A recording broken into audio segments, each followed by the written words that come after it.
All right, let go. Hello there.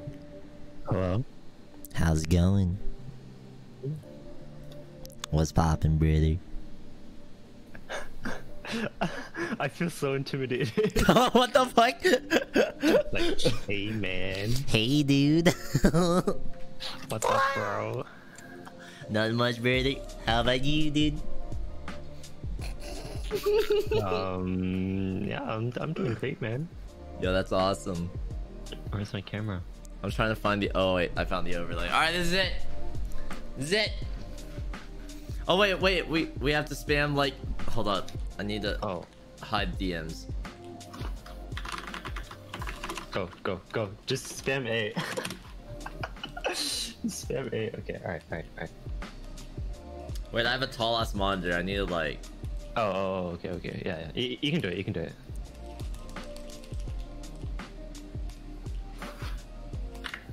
Alright, this should be good enough. Boom! Alright. This should hopefully work out. Yes! Oh, I hit my desk.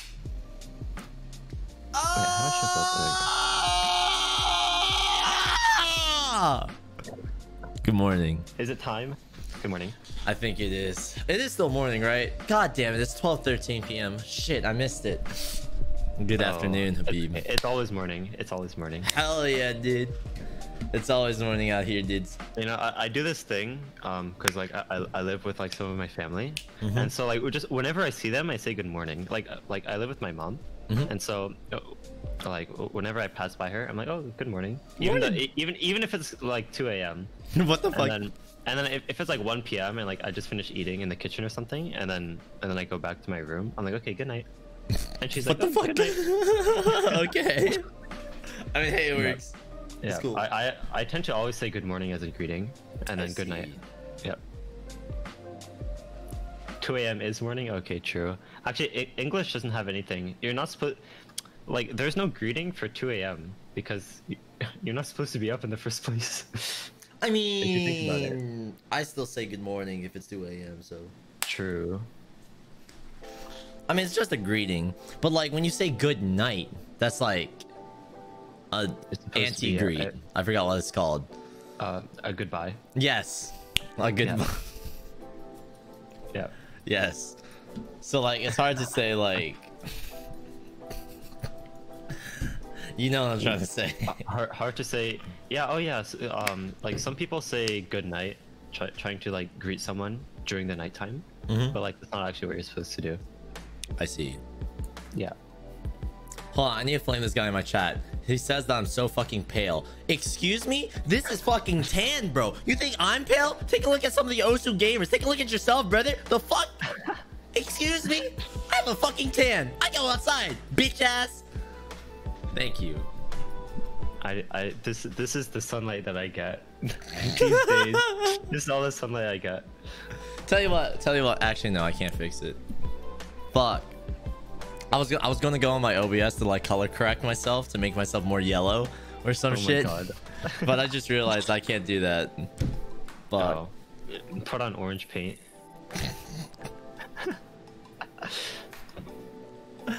Anyways, welcome to the first... Wait, no. The first. Welcome to the last episode of the first season of the Blanket Podcast. So, I don't even remember having this conversation, but apparently we were going to have seasons where, like, after the first season, we'll take in feedback and we'll try to figure out ways to improve it and shit. So, like, I don't remember ever having this conversation, but sure, I'm cool with it, dude. All right. So, unfortunately, well, hopefully, the next time we meet together again, this won't be as scuffed. Yeah. I think next season we should try to focus on finding guest people to come in. Oh, yeah. Yeah, because, I mean, we considered it for the first few episodes, but, like, it just didn't happen. Yeah, but... yeah, and I'm interested to know what people think of, like, because for all these podcasts, we've basically just been, like, one of us picks a starting topic, and then we just talk. And we just keep talking for, like, 2 hours. Yep. But I'm wondering if if people would rather have like set topics for the discussion, or like if this is okay. I mean, set topics would make it more organized, 100%. But we'll see what chat. Because like, here's the thing, all right? When you come into a podcast, the first question that pops into your head is, what's being discussed? Exactly. So like, it makes it more organized for people to come in, and like much more structured for the stream in general. Although, yeah, and especially if we get guest speakers, then we would want to have a starting topic. But then, like, I'm sure any guest speaker would be able to, you know, just hang out and like go on tangents and whatever, and just talk about random stuff. 100%. I mean, we're not going to be that like focused, I guess. Yeah. We could do that in the future, because assuming like if we're doing like professional grade Joe Rogan podcast and shit with like fucking topic mediators, some dude who hands out weed, alcohol, all this other shit, you know what I'm saying? Like we're nowhere close to that level. We're chilling, dude. Yeah, I'm chilling, just sitting here. I mean, it's nothing more than just a conversation. Hell yeah, dude. Yeah, we're just chatting. Yeah, just hey, I know that phrase. That's the category you start your streams in. Hell yeah, dude. Yeah, I wonder if we're still in there. We can put this under the OC category, but yeah, I'm in the OC category. Let's go. I'm too lazy to check, so I don't really care. All right, go mods. You can do it. Wait, I can check. All right, you're in just chatting on my end. I see. Oh well. It's all good. All right, so what kind of topics could we juggle around today? Can we talk about Pepe's Twitter account? Oh, it's been pretty fire lately, dude. Yeah, Pepe's a god, dude. All right, so there's a lot of hot opinions going around about how Pepe like handles himself on various social medias and stuff, because like he's not like the stereotype, he's not like the regular game developer who's like, all right, thank you all for supporting the game, all right, we all appreciate you, all this like PR fucking like fully fledged highly edited type shit, right? Pepe's like, hello you fuck faces, all right, stop being shit, stop, fix your PC sucks, the game is fine, etc, you know what I'm saying? Yeah. All right, Pepe's, I think, very involved at times, very very not involved at times, but I think you know what I mean. I mean, he is you're able to interact with him basically, and that's something that like a lot of game devs, like, you can't just like at them on Twitter and like get a response for any question you have. If anything, it looks embarrassing for me, because you could probably have a conversation with Pepe, but like if you were to email me or message me on Discord, I'm sorry, bro. Yeah, I mean, Pepe doesn't respond to everything either, but I mean, he does respond to a lot of stuff in questions. That's cool as fuck. That's the thing. That's mad cool, bro. But it does have its drawbacks, because there are times when you would have like that sort of expectation of like a professional handling of like, I don't know, appeals or like support and stuff like that, and sometimes he just tells you to fuck off. Pepe's a very interesting character. He's awesome. I love him, dude. Yeah, I've met him multiple times. He's pretty I met crazy. him once. Hell yeah, dude. Wait, when did you meet up with him besides, I guess, TwitchCon? OSU event twice. Oh, okay. Wait. Didn't he only go to one of them? Yes, that's why I'm like trying to recall. Oh, okay. He went to OSU event 2018. He was like a special guest. All right. It was like super hype when he showed up. I remember the day he showed up. It was pretty crazy. All right. TwitchCon, that was another time. And I think that's it. Still multiple times. That counts, all right? True, yeah. Yeah, true. But yeah, he's been popping off on Twitter. All right. He's been taking the lead when it comes to shaming cheaters, which is awesome. But I will say, all right, for me personally, all right, cheating has always been the sort of thing where I typically just try to like avoid. You know what I'm saying? Like, just avoid the general topic, because I feel like even just talking about cheaters gives people, you know, yeah, it exposes the fact that cheating is a thing, an option. You know what I'm saying? Even talking about it right now, I'm still like, yeah, it's like I'd rather avoid the topic. But for this, I feel like it's relevant because the lead developer is going ham on this shit. Yeah. So if you guys aren't really aware of what we're talking about, basically, a few days ago, Peppy tweeted this list of cheaters that were actively cheating in the top 1,000 of Osu. Are you referring to the fucking copy pasta? No, the tweet.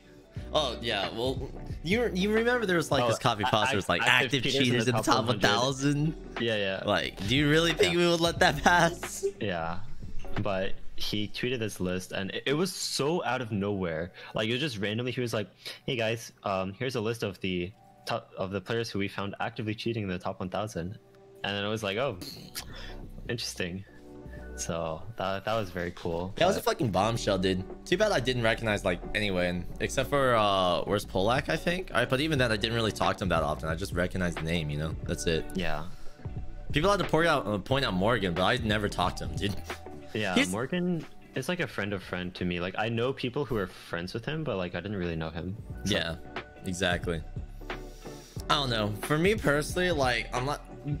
Cheating has always been a problem within the game, right? Ever since like there was like this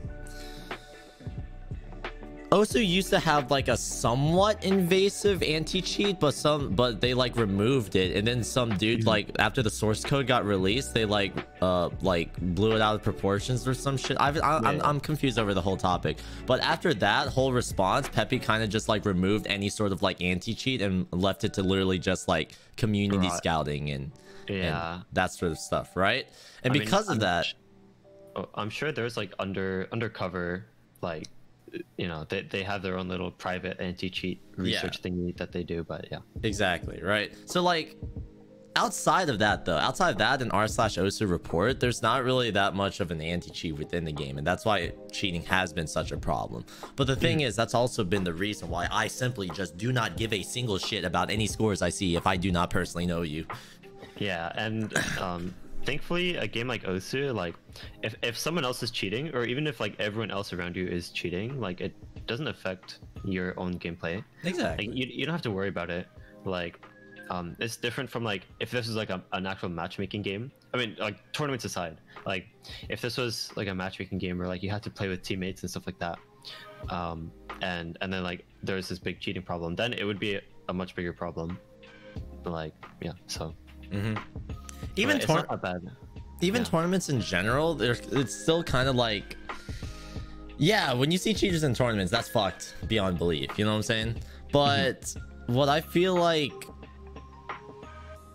Osu Sport is using like a sort of excuse. Well, all right, I guess I want to phrase this correctly, because these are community made tournaments, right? They're not official tournaments by any means. The only official tournament from my knowledge is the Osu World Cup for the 4 game modes, right?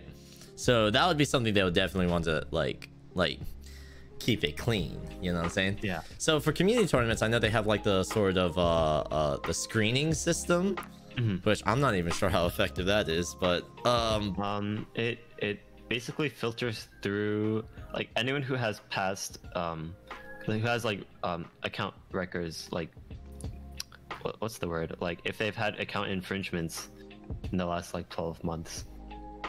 I see. Or like sometimes they end up catching people that have actually been cheating, like because like I've hosted a few tournaments, so I've seen what the screening lists look like.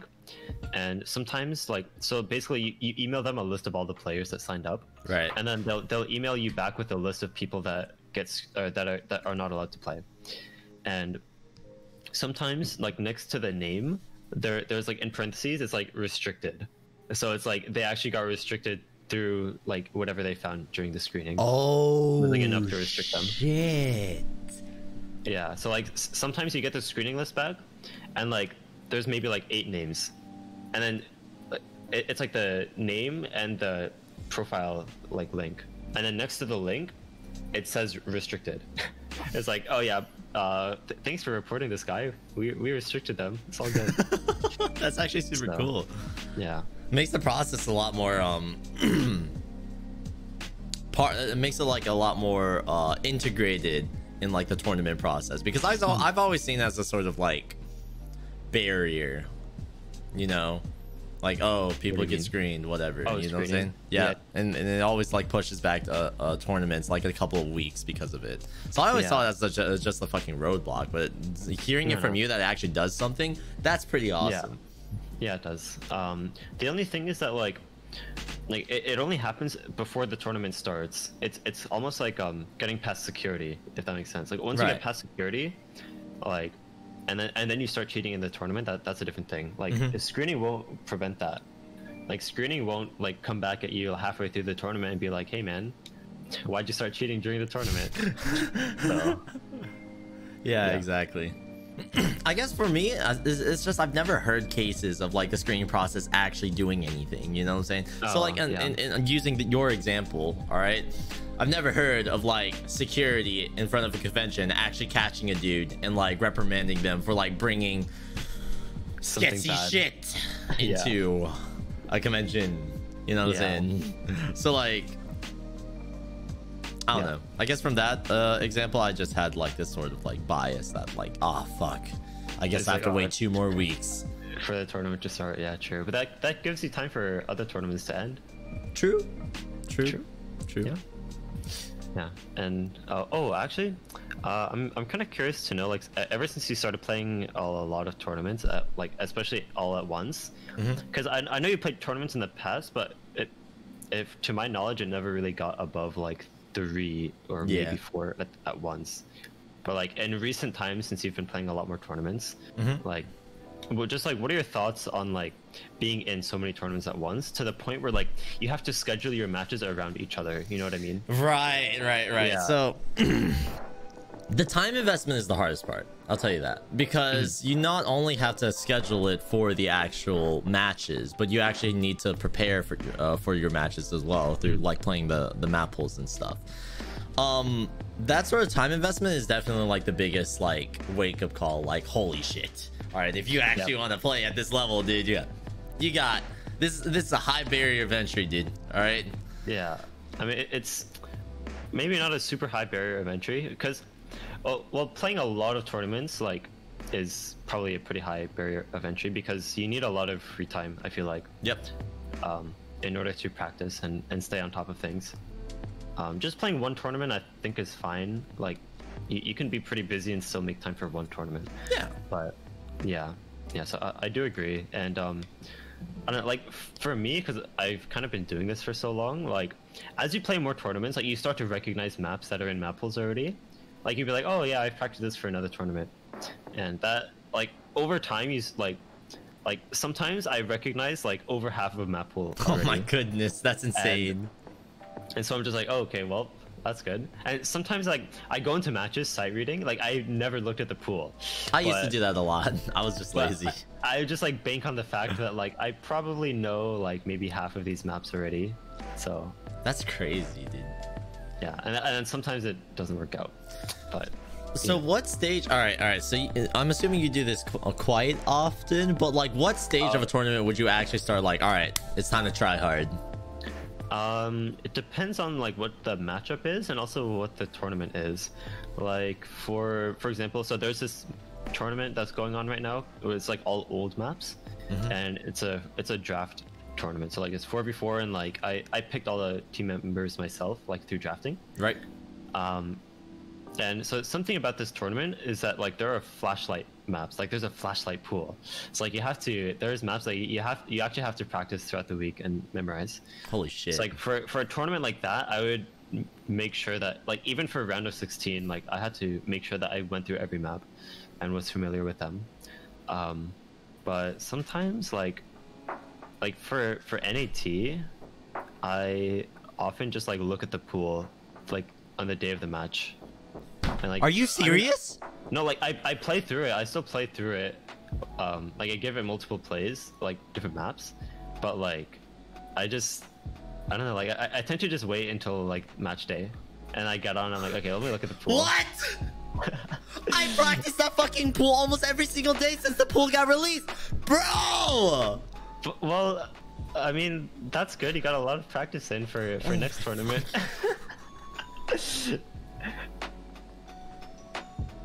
And you're in winner's bracket, right? Yeah. I fucking hate this game, dude. What the fuck? To be fair, it's like, I don't know. How do I word this? It's like, do you remember this thing that's like, wait, so for example, I watched this Pishy Fat video on like modding. Yeah. Like maps that get ranked with like 1 mod versus like maps that don't even get ranked after like 50 mods. Yep. And it's just a matter of like every mod that you receive, you can apply it to your future maps as well. And like now this is like a mapping analogy. So, and if you don't know what a mod is, it's basically like feedback on a map. Yep. So like if someone has received like 500 mods in their like mapping career, and they're all on like really old maps, then like by now they can probably make a map and get it ranked without too many issues or like things needing to be changed. And then compare that to someone who's like, it's their very first map, and even if they get like 50 mods on that one map, they might still want to go back to it another time before ranking it. So I think there's a similar thing with tournaments, like as you practice map pools, and like I don't know, like every map pool that you practice, you just get a little better at each of those individual skills. And I don't know, it's basically just like improvement over time is the simple way to put it. Okay. And so yeah, I guess what also benefits you is the fact that you're a pretty well-rounded player. So like the maps, there aren't really too many maps that you really need to practice that much, right? Yeah, I think so. Although, I mean, obviously it wasn't always like this. Like I started playing tournaments really actively like maybe 3 years ago. Shit. And so I don't know, I think in order of like what was most to least comfortable for me, Nomad was always like my easiest map pool, because like I started off as a Nomad only player. Let's go. And by the time I got into tournaments, I had started playing every mod at least a little bit. But high AR was always my weakest, I think. It was like the last thing that I was really good at. High AR and like streaming stamina. So like the extremes of speed were usually my weakest skills. But yeah, I think after like memorizing a few maps for tournaments, like you always have those like generic 10.3 maps in DT pools, right? And like practicing those, because like, and this is advice that I give people who ask like how can I find my weaknesses and be more well-rounded as a player. It's like if I just play through a tournament map pool once, like just play every map once, that will, because like tournament map pools have a little bit of everything.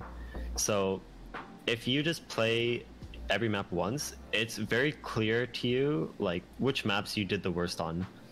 And then if you just take those maps you did the worst on and just play those more, it's basically just like practicing for a tournament. Like you play through every map and then you go back to maps that you felt the worst on that you can improve with more practice. Right. And over time what happens is that you're naturally spending time more on the stuff that you're weakest on. And this is exactly what I feel like a lot of solo players don't do. Like if you don't play tournaments, I think what ends up happening is like you just ignore your weaknesses, because like when you're playing solo, like if you suck at streams, you could just not play streams and you can still rank up. But like when you play tournaments, or like when you're practicing a map pool, you're kind of forced to spend more time on your weaknesses. I guess so. Like here's the thing, this is a problem that I had for a really long time, where I would literally just, in order to circumvent that exact point, I would just ban the map that I sucked the most at, I banned AR8s for the longest time to completely avoid it, you know what I'm saying? Yeah. So and I think there's nothing wrong with that, because that's kind of why bans exist in the first place. Yeah. See, here's the thing. This is what I started doing recently. I basically stopped banning the map I was the worst at. Instead, I banned the map that I was like the second worst at, or the third worst at, if there was like 2. This was to force myself to play those maps that I suck dick on. I see. That's the reason, like in my NAT match versus Fancy Lad, one of the biggest criticisms I got was, why didn't I ban that one Hard Rock map? It was like Happy Synthesizer, right? Because like I was getting C ranks on that, dude. Yeah, my sight read was like 75%. Like I literally got 150k on my sight read, and I was like, no way, I'm banning this. I got a D on my sight read. Oh, let's go. I mean, I got close to getting a D rank on my sight read, so. Right, but like here's the thing, like I knew like it was hard as fuck. I knew it would probably be like best to ban it, but I also knew that this is an opportunity to improve, right? So that was probably the one map that I grinded the most, and I really did improve, right? I was able to get A ranks pretty well. Oh, nice. I didn't get an A rank in the match, so that's unfortunate. That's but okay. I definitely turned my score from almost like an average of 120k into like 300 to 600k consistently, right? Good. So like it's that sort of thing where like a change in mindset, because the other maps that I banned, yeah, I probably could have won, but I only banned them because I'm probably going to lose those maps against them, right? Whereas this map, I felt like I still had a chance if I was able to learn it in time. Yeah. So, and I think practicing a map pool, because there's a difference between practicing for a 1v1 and practicing for a team tournament. Really? Yeah, because if you're practicing for so for 1v1s, you have to practice. I mean, obviously you have to practice every map. Like if you're not comfortable on a map, there's no one who can go in for you because it's 1v1. But in a team tournament, you can start just completely, like if you have people to go in for a map already, you can just start ignoring the maps that you're just not going to go in for, and like you just don't have to worry about them, and you can spend more time on the maps that you're probably going to go in for. I see. In team tournaments, yeah. I've never played it like that. I've always, well, if there are maps I absolutely suck fucking dick on and I know I'm not gonna play, then yeah, I'll follow that rule. But I've always been the type of person who never wants to be benched. I hate being benched. All right. Yeah. It's boring. All right. It's not content. You know what I'm saying? Yeah. Stream is just sitting there, like, you know what I'm saying? So like, I want to play in every single map. So like for every single tournament, I usually always try to practice the entire pool, every single one. And then like as a result, do you end up spending more time on like stuff that you're less comfortable on? Yep. Yeah. A lot. Yeah. And so that like that process over time, and I think you've probably started to notice as well that like you're not as bad on your weaknesses as you used to be. Yeah. Like even 100%. like one or 2 years ago. Like I could pull up your OWC 2018 tryout scores if you really want. Yo, but I don't know how it would fit on the overlay, but that'd be cool. If you really want, I can pull it up. But... Yo, we can both like take a look at it on our own separate streams. Just send the link in chat in the Discord. Okay, let me find it. But until then, any other thoughts on just like having spent more time in tournaments in general? Oh wait, are you talking to me? What was the question again? Just do you have any thoughts on like just having spent more time in tournaments in general, like things that you've learned from? Every single time I've improved, I've realized something. Like something clicked in my head, right? So like when it came to like low approach rate, it was like what's it called, paying attention to not like when the circle fades in, but when it fades out, you know, like reading based off of the fade out animation.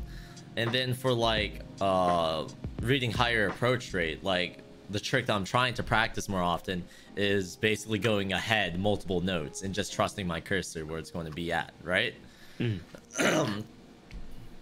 Okay, I can wait, let me make sure this is not an edit link. It shouldn't be. Hopefully. View only? Yes? Cause you can show it on your stream, it's fine. Alright, epic. Yeah, let me link it then. Let's go. So, and I feel like we've maybe mentioned this before, but... OWC 2018 tryouts. The good old days.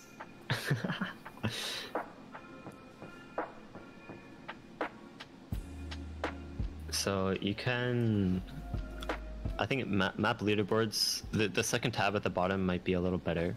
That's like your average on... I got number one on Nomad 1. Let's go. Yeah. Let's go. Holy shit. I'm a Nomad god. Yep. And then I died on everything else. I thought I was scoring for 2 of the hiddens. Holy shit.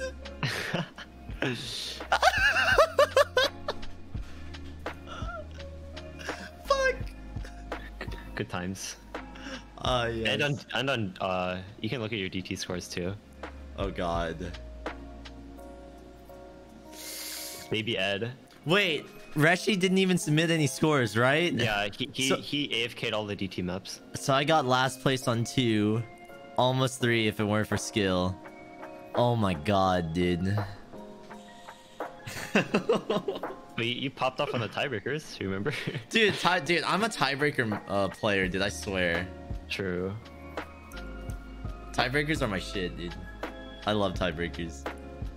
Yeah, and then there's a player stats tab as well. Ah, yes.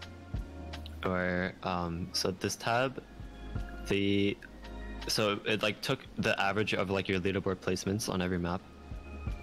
I see. So that average was like we ranked every trialist. I see. And then and then there were also other stats. And then Hello, like, boy.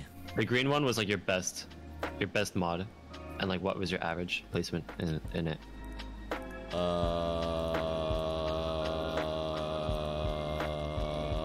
What?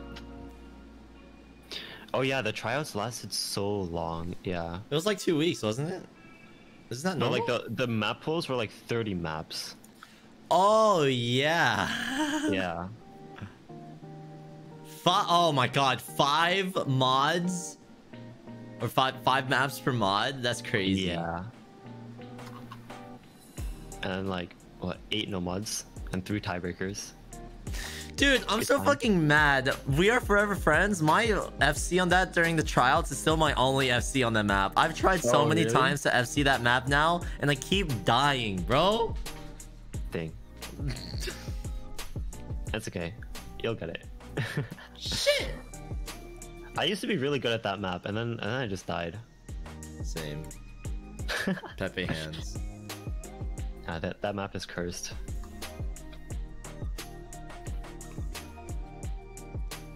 But it's okay. This is good reflection of how much you've improved. Yes. I wonder if I were to go through this map pool again, what would that look like? You could try. Yo, content. Yo. Content? That'd be fun. Maybe. Are you qualified? This was 2018. No, I didn't qualify because I wasn't on the team in 2018. It's okay. It's never though. Maybe we'll take a look at it later. I'm not sure if we got time for it today because I got other stuff I need to attend to. As with every Wednesday. Yes. Alright, I'm back on the overlay. Alright, let's go. Hey guys. Hello there. Hey. Wow. It's been so long. Hell yeah, dude. Yeah. It's been a while. I like how we went from the subject of like Peppy to like tournaments and shit. Well, it was transitioned in through like tournament cheating. True. Is there anything we need to wrap up about the whole Peppy situation? It's just him fucking like dunking on every single cheater. Yeah, good times. Peppy is I don't know. I respect him. Hell yeah, dude. Yeah, it's a good time. So, what's next? What else is there to discuss? All right, chat. You can do it. We could just start. We could just go straight into like chat questions. Yeah, I think sometimes we don't give time for chat questions anyway. So maybe with this being the last, maybe not last, but like maybe last for a while. I think we take like a month break and then get back into it. Okay. Should be good. I want to get overlays are like one of the main things that I want to get done for this, but like, shit. Same. Anyways, all right. So the first thing I see in my chat is whitecat. All right. First off, I'm sure both of us already know that whitecat's channel got purged. Yeah, his YouTube channel got hacked. But bad times. Yep. But there's nothing more to talk about. Yeah. He's a god. I thought it was super cool because during the whole like ban of the public shaming wall from Pepster, he confirmed that whitecat is legit, and I thought that was pretty awesome, dude. Yeah, that's cool. That's pretty crazy, dude. But yeah, I'm not sure what there is to talk about whitecat. Well, I do want to say is the fact that he is a former MC PvPer. Let's go. That's cool. Minecraft, dude. Now every time I think of Minecraft, I just think of Apraxia as like when his friends were teaching him how to play or telling him how to make a stick. Oh my god! Wait, you were there? Yeah, I was watching because it was during NAT. I was watching the match. Oh. Yeah. All right, those of you who are unaware, all right, so Apraxia was playing Minecraft for like the first time with some friends, all right, and his friends were trying to teach him how to make a stick, all right, and instead of going into his inventory and crafting it, he placed 2 blocks on top of each other trying to make some sticks. That was so funny. We need to get Apraxia. We need to get Apraxia in here. We need to do some Hot Ones research, go deep dive on his history and ask some deep, interesting questions. Who, Apraxia? Yeah. Good idea, because it might be interesting to ask him, like, because he's been the captain for the World Cup team ever since he was on the World Cup team, so it might be interesting to ask him, like, oh, true. All right, is Apraxia online? Wait, are we bringing him on now? Oh no, I'm just curious. We could get a bunch of people on the podcast. What I'm really curious is that, like, having 2 dudes interviewing 1 guy, it's kind of like, I don't know, man. BTMC comfy. Well, I don't know how that would work. Well, it's more like a 3-person conversation, you know? I suppose.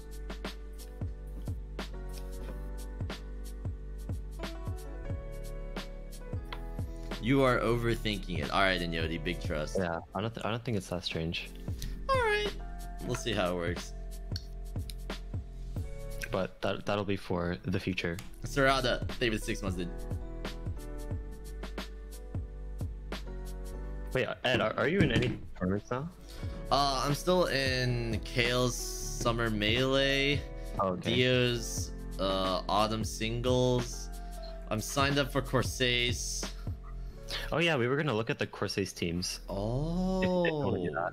Sure. All right, what? Because I remember, I think when I made my team, it was like 3rd seed, and now it's like 5th. What? Oh, their big teams are there? Are even more big teams? Yeah, there are some gamer teams. That's crazy, dude. Oh yeah, I also signed up for Easy Mod Invitational too. Oh really? Yeah, that's gonna be suffering. Right. You're gonna learn how to read. Shit. It's gonna be great. Yeah, I'm using this tournament. Even if I like drop out in fucking qualifiers, I'm using this as an opportunity to like force myself to try, actually try an easy. The map pools are only going to be like 5 maps, so it can't be that bad, right? Oh really? Yeah. Oh, interesting. Yeah, then just memorize. Chat knows about my memory. It's pristine. Am I right? Oh, let's go. Hell yeah, dude. All right, thoughts on floating up? You remember their roster? Bubbleman, Gomo, Dust Ice, Flying Tuna. Yep. I can't, dude. How do they schedule that shit, dude? They have like people all over the fucking world. It's like 14 UTC. I see. Yeah. Very interesting. And remember, Corsace matches take a long time. Like, do you remember? I don't know if you played last year. I played last year. We got like 2nd place with Donkey Kong Crew. Oh yeah. Wait. Oh yeah. I remember. So yeah, so Corsace has this really unique match format. Map draft. Yeah. So for those who aren't aware, basically, you do all the picks before any maps are played. Like the match starts, and both teams like just take turns picking. Like there's a picking phase, and then after that you play all the maps that were picked. And also, like, the point system is based off of sets. instead of like points. Well, the points, so, you play points in order to win sets, but like the winning like factor is how many sets you win. So it's like best of 3 sets. So like then grand finals is like best of 5 or 7. Yeah, instead of like one big best of 13 match, it's like 3 sets of best of 7. Yeah. So I think this is, it takes more energy, or not energy, but like more organization to host a tournament like this, but I think it's better overall. I think it's more fair. Yeah, thank you, Enyoti. Yeah, you can follow the picture that Enyoti posted. So yeah, I will say, all right, I know there's a lot of players who can only play the game for like 2 hours and then they like, oh, I'm so tired, and they close out of it, dude. Yeah. Wusses! But anyways. True. Wow, you're so right, man. You're so right. I don't know. This hasn't really been like anything that like I've really thought about too much, but I guess people are right, because I really can play this game for fucking hours and hours and hours and hours and hours on end, dude. And I just don't get tired. People are like, oh, I'm like 10 minutes in and my hands are dead. Bruh. Sometimes I'm 10 minutes in and my hands are dead, but that's because I'm not warmed up. Oh my god. Oh yeah, Kablaze. Yeah, Kablaze plays for like such long sessions. It's actually insane. How long does Kablaze play for? I don't know. Like every time I go to host them, it's like they've been live for 12 hours and they're just playing Osu. Holy shit, that's crazy. Like, let's go. Let's go. Yeah. The longest like day I've had of like tournament matches in a row is, I think like I had a match at 8 a.m. and then I had matches all throughout the day until 8 p.m. Like I just had like 7 matches within 12 hours. It was great. Holy shit. I've never had an issue like that yet. The most amount of matches I've had in one day, I think, was like 4. Oh, okay. Recently, I think your stream title was like lots of tournaments. And I was like, oh my god, Ed has made it. This was like, I used to have this stream title like every week in like, what? Like 3 years ago. Yeah. That's insane. Yeah, I was like, oh my god, it's time. You just sight read everything? Well, I mean, I would play the pools. Like, I don't know. Over time, I started recognizing more map pools and like just getting more comfortable with like what sorts of maps are in map pools. Like, I kind of know what to expect out of map pools. Right. Yeah, I've kind of learned that as well, because no mod 1, like if I was to just go from the top of my head, all right, no mod 1 is usually like aim, no mod 2 is usually like stream, no mod 3 is usually like alt, no mod 4 is like some sort of tech map. If no mod 5 exists, that's usually a reading map. Then hidden 1 is usually wide angle jumps or just like stereotypical aim with hidden. Hidden 2 is like hidden tech. Hidden 3 is low approach rate. Hidden hard rock 1 is usually like standard aim hard rock. Hard rock 2 is usually sometimes tech, but it can also be like other like weird stuff, maybe in the old map.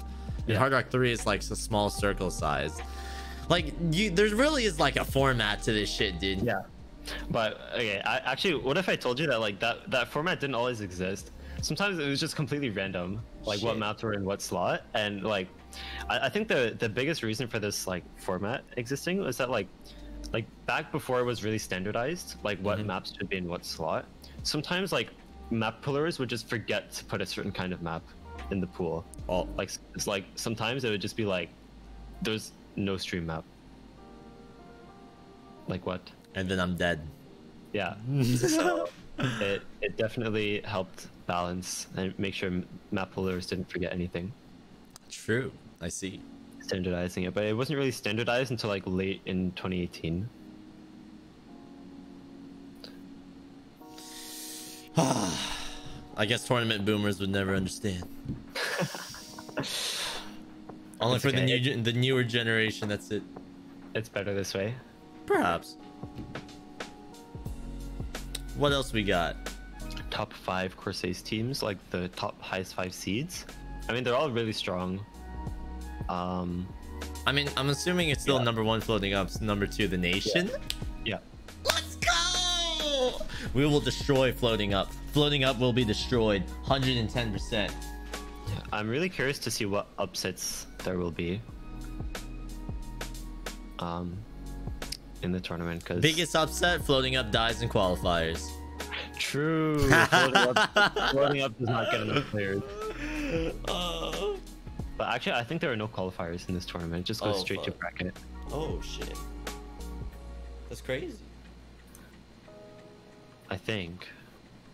Oh no, there are qualifiers. Never mind. My bad. I just checked. Yeah, there are qualifiers. Oh, all right. Very well. Very well. Is there like the hardest skill set to improve on? What is the hardest skill set to improve on? Depends on like what you know about like if you know exactly what you're supposed to do to improve. Probably stamina. I think stamina is the hardest.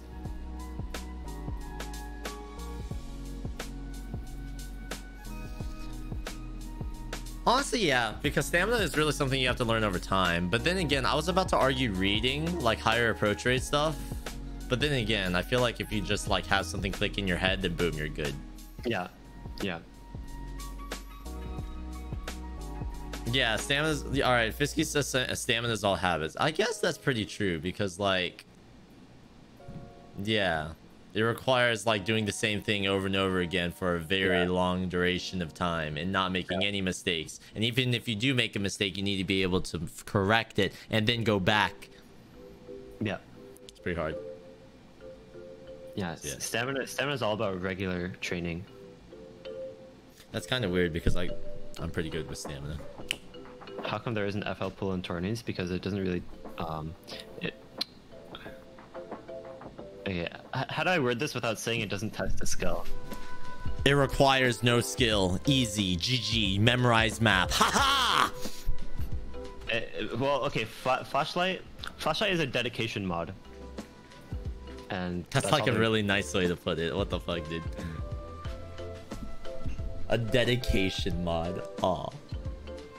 So I mean, you don't need to test someone's dedication skill in tournaments. It's also annoying to play. That's just my opinion. Yeah, I mean, it's not for everyone. Do you think the full Finnish roster has a chance in corsace? Maybe. Every team has a chance. 100%.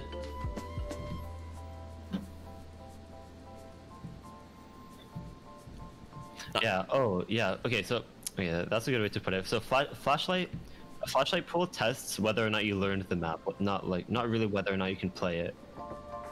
So, that's not really the point of tournaments. I mean, there are some maps like sometimes there are hiddens where like they have like perfect stacks and shit. That's true, but it's still if you're like reading by rhythm skill is like good enough, then you can figure out perfect stacks without too much trouble. Interesting. Yeah. Yeah, well, that's what I think anyway. I mean, some people I know sometimes people say like, oh, this map is just a memorization map. Why isn't it in this map pool? But then it's like, oh, so some other people would disagree. And it's just a matter of like if your reading is really good enough, then it's like you don't have to memorize it. You can just read it. I guess. Either way, I think everyone's under the general consensus that flashlight is fucking stupid for tournaments. So that's basically it. Yeah. And that actually brings me to a point because like perfect stacks I think are easier to read with some skins than others. Follow points are really important with flashlight. I know that. Oh yeah. But hey, so what are your thoughts on like changing skin for like different kinds of maps? Because I know some people hate it and some people like it. I don't care. Like, I just don't do it because I'm lazy. Like changing skin, or like do you change your skin for DT? No. Well, not really. If it's in a tournament and if, like I'll maybe like it's the same thing that I have as Gamma, right? I don't want to have to set something up specifically just so I can play it something, you know what I'm saying? I just want to have the same play style and just be able to do everything, right? I don't want to have to go through like, oh shit, looks like I have to increase the Gamma. Woo, let's play this map. You know what I'm saying?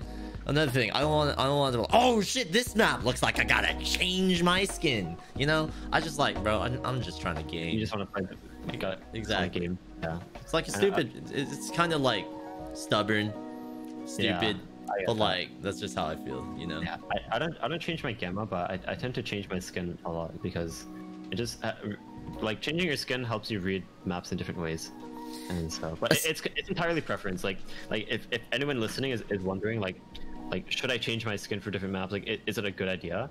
All a skin has to do. If you wanted to, like, if you want to do it, then just do it. Right. So, like, all a skin has to do is that as long as you're able to read the map properly, all right, that's all that matters. All right. Nothing else about the skin matters. As long as you can read the map, you're good. That's it.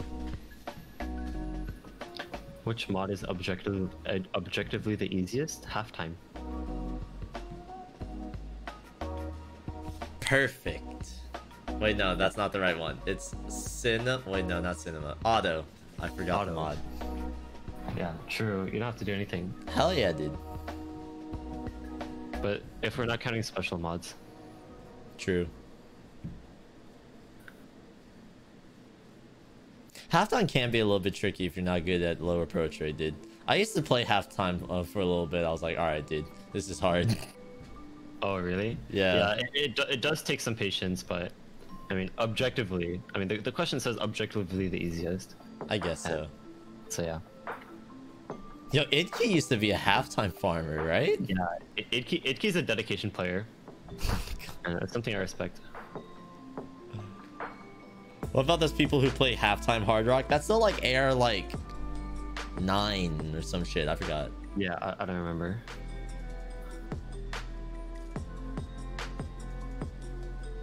I don't know.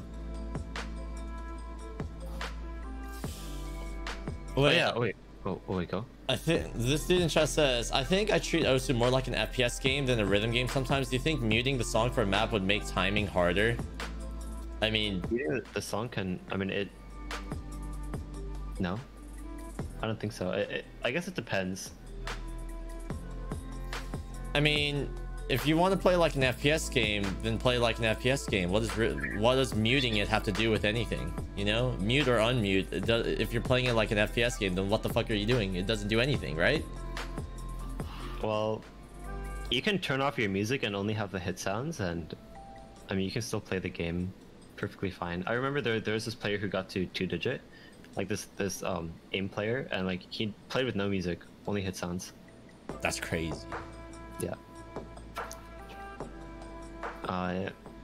Like, yeah, people say like you have to listen to the music to act, but like you just have to read the objects.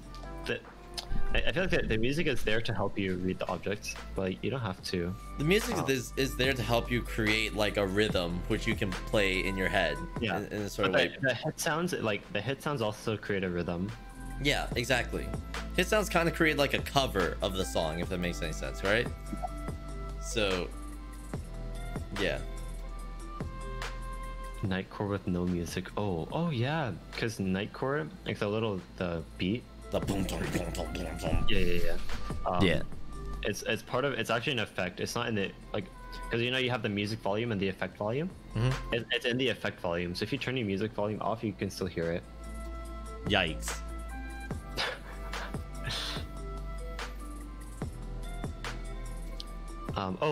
So I wanted to ask, since I feel like maybe somewhat recently, or like you've been training your reading skill a lot, and you've been saying like some things are just like clicking for you, and right. It helps you read better.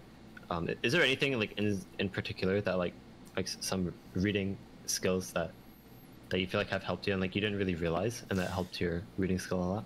So I mentioned earlier that like it's a different style of reading where like instead like before you would like see the hit circle and then you would click it when like the approach circle comes in, right? And you would wait for the approach circle to come in, and like that would be your way of like telling when to click, right? Mm-hmm. Well, with hidden, like the biggest, when we're not even talking about low approach rate stuff, right? When you just turn on hidden, you have to rely more on like the beat, and you have to rely more on like the music and like recognizing the rhythm and then playing to that, right? But then when you go one step further, like with AR8, now the objects are like basically completely gone, and you have to basically remember where it is in like dead space, and along with when to like tap it. Like there will be like 3 objects ahead that are already gone by the time you're supposed to like be able to like hit them or some shit. I don't know. But what I basically like realized is that if I was reading based off of like watching the circle fade in and then disappear, like by just paying attention to when it fades in, it adds like a couple extra objects I have to keep note of, and because of those extra objects I can't really like it makes it much harder than it needs to be, right? But by paying attention to when it fades out, all right, and recognizing when it fades out and then taking note of where it is, that's how you can like lessen all the stuff on the board, because that's all low approach rate does, right? It makes the board more cluttered, right? But by paying attention and reading based off of when it fades away, it helps declutter the board in a certain way. Yeah, that makes sense. My music died, by the way. Hold up. Uh-oh. Easy. So do you actually, so when you're not playing hidden, do you mostly focus on approach circles to read?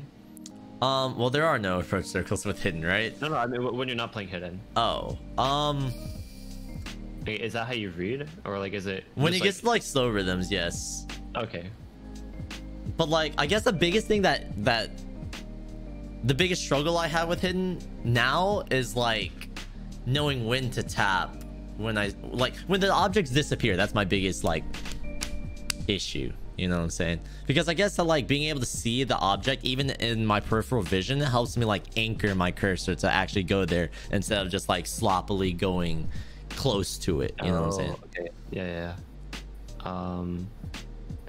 So do you feel like you rely more on like the visual than like visual cues than audio cues? Yes. Oh, really? I'm a huge visual player, dude. Okay, I see.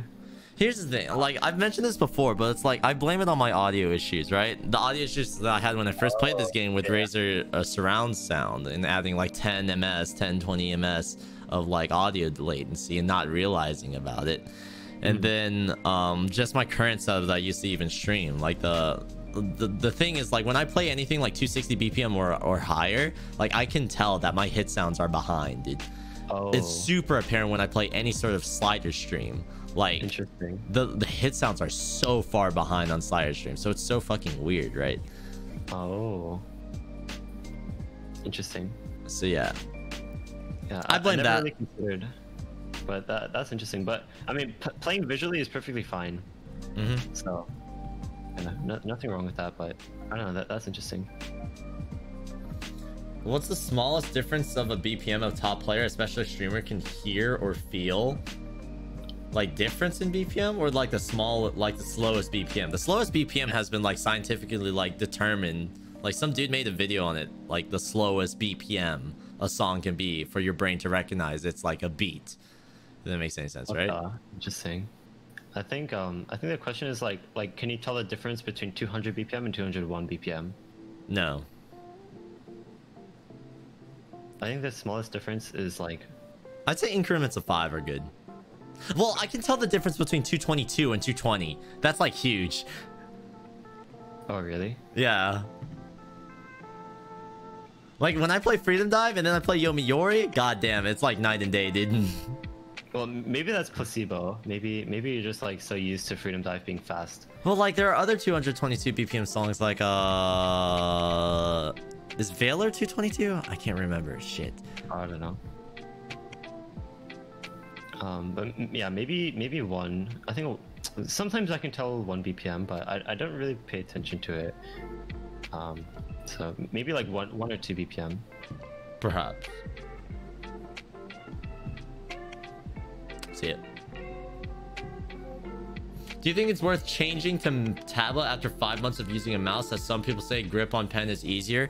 Tablets are objectively better than a mouse, but you have no handicap by playing with a mouse. Zero. I think the best way to describe the difference between tablet and mouse is that there's a harsher learning curve with mouse. Perhaps. Like there are like slightly more hurdles to jump over with mouse, but I mean they're like all you have to do is move your cursor to the circle. I mean, yes. Yeah, like if you can do that, then it doesn't matter what tool you're using, if you're using a mouse or tablet or anything else. So yes. I mean, the thing is, like, I only used the tablet because, like, I didn't want to waste $50, right? Yeah. And you talked about that, I think, last podcast. Otherwise, I probably would have stuck with the mouse. And honestly, I kind of see a tablet as like a sort of hassle, because like, oh, looks like I'm playing Osu. Gotta bust out the tablet. Here we go, bros. But instead, if you were just playing a mouse player, you're playing like a bunch of different games and stuff, you always have your mouse on hand, right? Yeah. It's like, all right, time to play Osu. You're already ready to game. Now I have to set up this ritual where I fucking grab this professional baking mat to prevent my tablet from sliding. Like, I've tried pens with this extra grip to make it like easier to hold it and stuff. Like, I've had mods on my fucking tablet. You have to deal with fucking pen nibs like shredding itself. Even this one, I've already like worn down this fucking pen nib down to the point where it's literally cutting into the fucking pen itself. All right, let's see. You guys heard of mouse drift? Have you ever heard of wrist drift, where you're fucking playing the Osu and your wrist slowly moves up the tablet? Have you ever tried dealing with that shit? I'm sorry, bros, tablet isn't fucking perfect, dude. You still got your fucking issues, just like mouse has its issues. But like, dude, no one gives a shit. If you play with the mouse, you can still become a top player. If you play with the tablet, you can become a top player. All right, bro, just pick one, dude. If you have money to waste, fuck yeah, get a tablet, try it out, dude. $20. If it doesn't matter to you, bro, if you play with tablet and you dislike it, which there are many players who have played with a tablet and opted to continue with mouse. Doomsday, Fancy Lad, fucking Fiery, dude, bro. All right, actually, I'm not too sure about Fancy Lad, but like, yeah, dude, there's plenty of players who have tried a tablet and just prefer mouse. All right, it is a preference. True. Ace, right? Anyways, did I get my first 100 with mouse or tablet? Tablet. I basically started playing OC standard with the tablet. Look at this man, he's spoiled as fuck. True.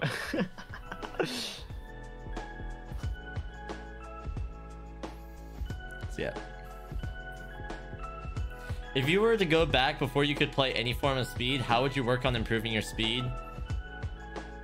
Buying a better keyboard. Asking top players for the best switch. Asking what buttons they use to press. Asking for the tablet area. Yeah, well, we're joking. We're joking, dude. This is all stuff that people do all the time that literally doesn't help at all. Oh yeah, asking what they eat for breakfast. What wrist workouts do you do? Yeah. Oh wait, what watch is that? It's the Apple Watch. Oh, should I get one? Does it help with stamina? I think it actually hurts. I think it actually restricts me from like playing fast and stuff. But, like, I actually wonder, like, why do you wear the watch when you play OC? I think it looks cool. True. That's literally it.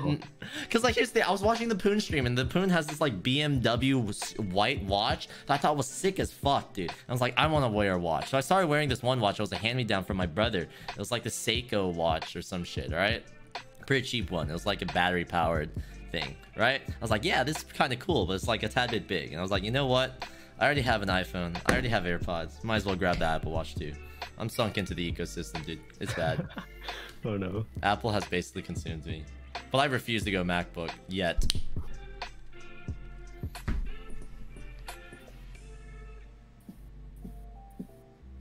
Alright, that's a good question. So when did you decide to switch to ring index instead of middle index?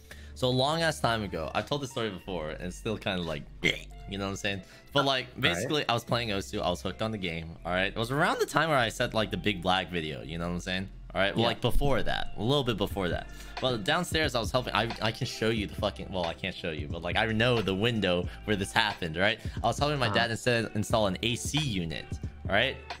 And like, you know, the AC unit, it doesn't always fill up like the entire fucking window. There's like a gap that you have to like screw in some kind of thing to like cover it up so mosquitoes and shit like that doesn't get in, right? Oh yeah. Well, we didn't have that thing because we bought it secondhand. We were like, you know what, we just want to get this to work, right? So we decided to fill that little gap between the AC and the window with bricks, stacking bricks up all the way up. You know you know, like this, right? Well, my dad was putting a brick in on one of the top things, and I was on the outside, just like trying to like make sure they're all aligned and stuff. And I was just resting my hand like on the bottom of the windowsill, like right here. Well, my dad pushed one of the bricks too far on top, and it fell down while my hand was resting on the window here, and it smashed onto my middle finger. That shit hurt. All right, it started bleeding under the nail. After like a couple weeks, the nail fell off and shit. It was a yikes. But like, I'm like sitting there, I'm like, oh my god, what happened? I can't play Osu anymore. I tried playing Osu, that wasn't a good idea. But so I was like, all right, bro, my middle finger is out of commission. Your boy still wants to play Osu. What's the logical thing that anyone would do? Stop playing and take a break? Hell no. I switched to ring index. I was like, you know what? Ring finger's right next to the middle finger. I tried thumb index, but that was impossible, so I just switched to ring index. I also learned how to play first-person shooters using this grip. You know how like it's WASD? Well, now I was using now I was using these three fingers. All right, my ring finger took hold of A and W. All right, and then when I typed, I used my ring finger to take over all of my middle finger keystrokes. Right. And then after like a couple months, my middle finger recovered. It was fine and all. And I was like, maybe I should go back, but I don't feel like it. Oh, so then you just kept with ring? Yep.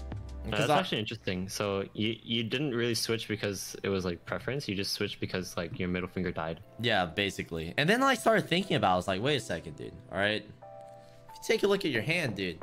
Playing middle index finger, dude. Your middle finger's like a centimeter longer than your index finger, right? So when you're playing Osu, you have to arch that bitch like this. You know what I'm saying? And that's fucking weird.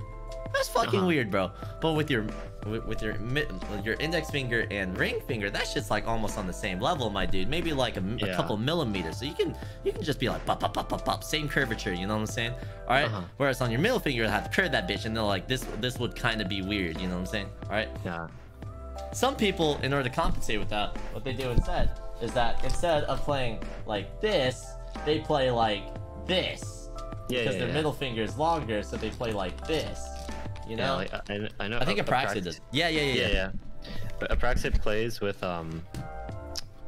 like basically he has his hands sideways, like. Yeah. So and he taps with 2 rows. Exactly. So, I don't know, man. I just stuck with it. And then some dude was like, yo, dude, you should try playing with middle index finger again. I'm like, all right, dude. So I tried it. And I was like, holy fuck. You don't have stamina built on your middle finger. Yeah, like, your body will change physically to adapt to, like, Osu, dude. My middle finger fucking, like, around this area right here, it hurts, dude, when I play, like, 220 BPM.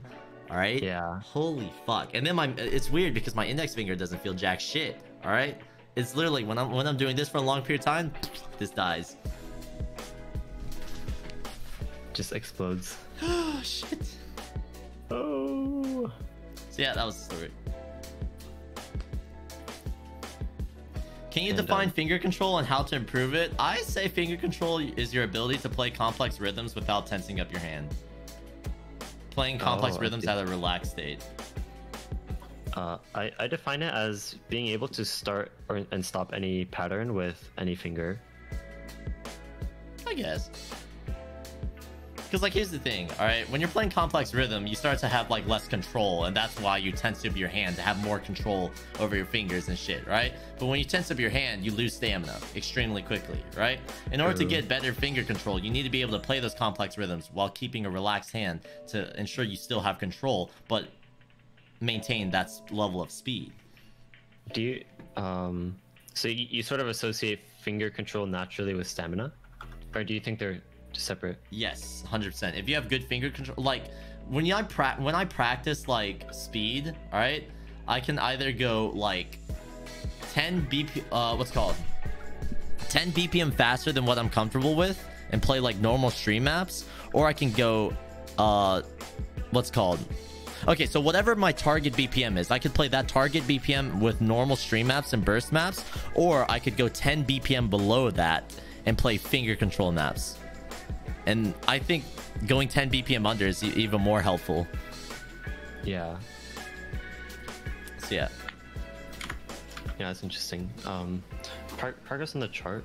I wanna finish editing like some tournament matches first, and then I'll go ham on. Yo, I saw that one, dude. I saw the one video where you uploaded like me getting destroyed by you in NAT. Oh, the NAT video, dude. Did that video blow up? The BTMC effect is so real. It's real. Wait. YouTube.com digital hypno versus BTMC. Look at this, dude. Look at this. Look at this. All right, all of his videos average around like 1,000 to 2,000 views, and then 23,000 on the 1v1 versus me. Bro, I'm telling you, man. I am literally telling you. It's also the thumbnail science. That's true. That's true. Yeah, I'm learning how to thumbnail better and title better. Not subscribed. I saw it in my recommended. Oh yeah, it was in your recommended. Let's go.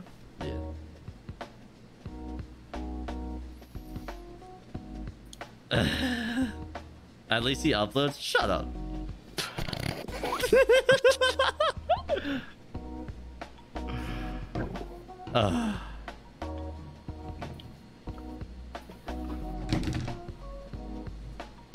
Anyways, I think now's a pretty good time to like wrap things up. I think so. Hell yeah. I'd say this was a pretty successful podcast. True, although this one's a little shorter than our other ones. Well, wait, yeah, a little shorter. We can go for like 10 minutes. Okay. I have been working on a couple of videos. So here's my plan with the YouTube uploads, all right? Here's the plan. All right. So I want to edit like 2 videos.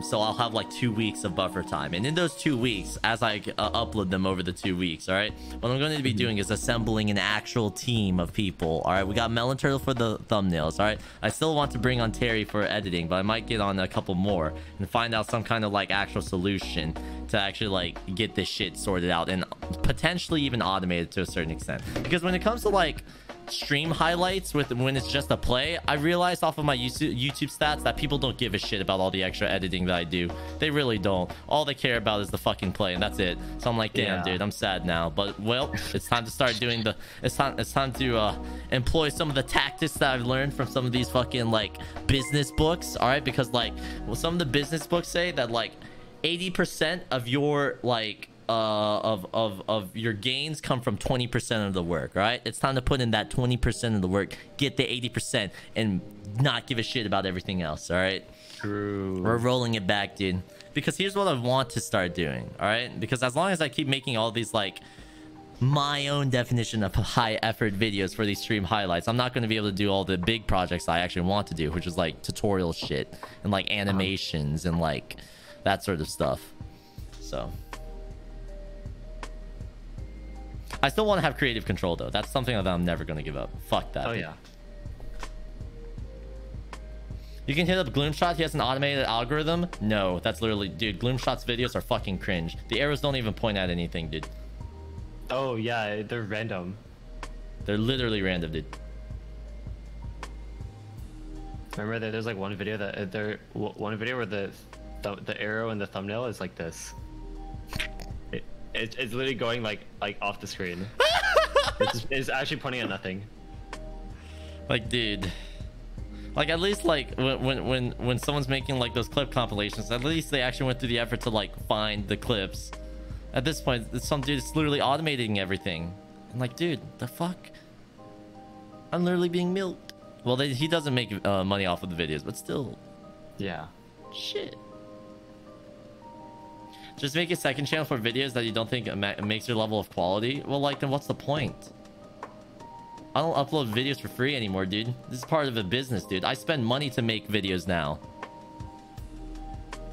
This is a business. This is part of the fucking business, bros. It's cool now when it was homemade, all right? That's what it used to be. But now, since I'm actually spending money on editors and thumbnails and shit, bro, your boy's been wasting that money. That'd be stupid. True. So yeah. Yeah, videos won't blow up if you make a new channel for them. Exactly.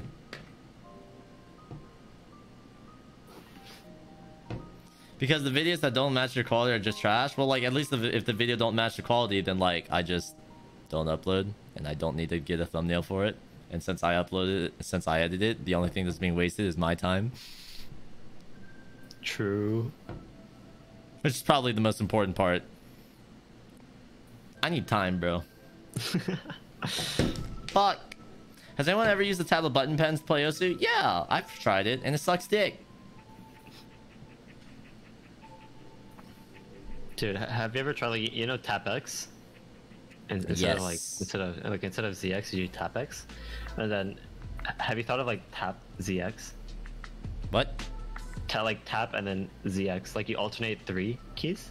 What the fuck? And then. All right.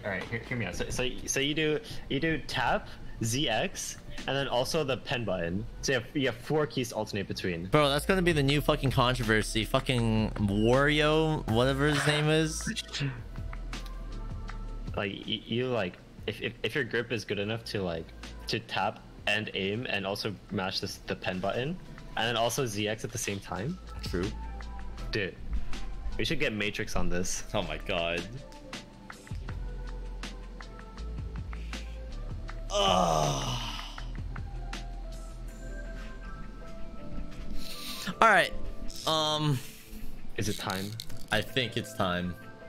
It's time. This is the end of season 1 of the Osu podcast. That's not really the Osu podcast, but we really basically just talk about everything.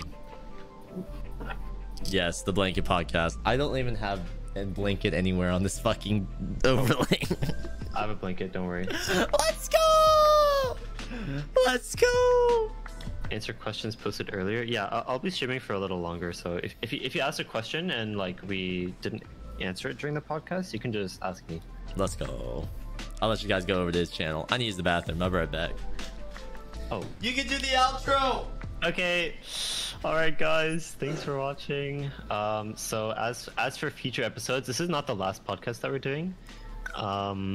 So over the next few weeks we will be working on like actually setting up improvements and planning out, you know, what we can do for future episodes.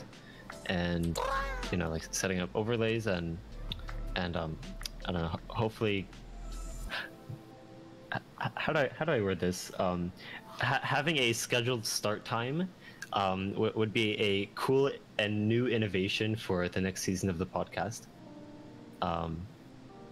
And you know, guest speakers and stuff like that. So but you know, if you have any feedback on like things or like I don't know, anything that you thought we did well in this like series, or that we did poorly, or that things you want to be improved on, you can just DM me. I think it's probably the best way, like on Discord or I don't know, anywhere you can reach me. But yeah, I don't want to end the call without Ed being here, so until then.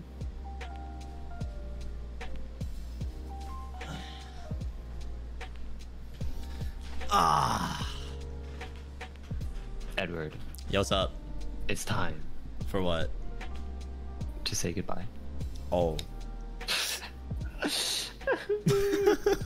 Alright, well, thanks for listening, guys. So next podcast, we can schedule the next one. So basically we'll skip 2 podcast time slots. Alright. We skip a whole month and then we get back. Watch the next one be as more scuffed than this. Is that possible? It'll never be as scuffed as the first one, so that's okay. I'll tell you something right now, dude. Having no overlay is better than having a bad one. True. So if we make overlays and they suck fucking dick, it's going to be even more scuffed, dude. Well, it's okay. If we make an overlay and it's actually worse than an overlay, then I'll tell you to not use it. Don't worry. Okay. All right. Have a good one, Habib. All right. See you, Ed. See you next time. Sayonara. We made it, bros. Yeah, dude, do you guys remember those like fucking videos back in the day? Well, you probably still see them around. Of people like taking apples and they split the apple in half using just their bare hands. Well, I can't do that for an apple, but I've been able to do it pretty well with these peaches. Oh, you see that shit, dude? It's fucking awesome, dude. It makes me seem like I'm strong as fuck, but they're peaches and they're really soft, so like, who cares?